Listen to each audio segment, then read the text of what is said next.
Wall Street's main indexes ended higher on Friday, with the S&P 500 and Nasdaq again notching record high closes. The Dow added nearly 0.2%, the S&P gained more than 0.5%, and the Nasdaq climbed 0.9%.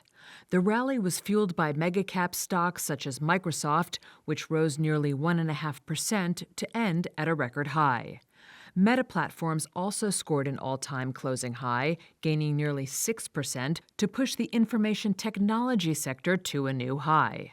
But Melissa Brown, managing director of applied research at SimCorp, says we're still at a point where too few names are powering the market gains. At some point, it gets a little concerning that, how long can, one sector or a handful of stocks really drive the market?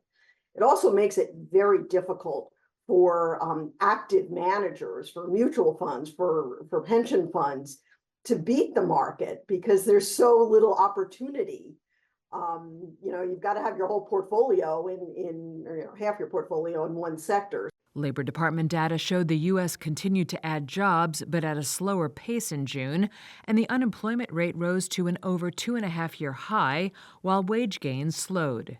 Investors expect the data could stir more active debate on rate cuts when the Federal Reserve meets later this month. Odds of the central bank cutting rates in September jumped to nearly 80% on Friday, CME's FedWatch tool showed.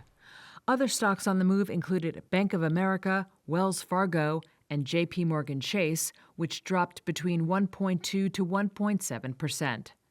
And shares of Macy's surged 9.5%, after a report said Ark House Management and Brigade Capital raised their bid to buy the department store chain for about $6.9 billion.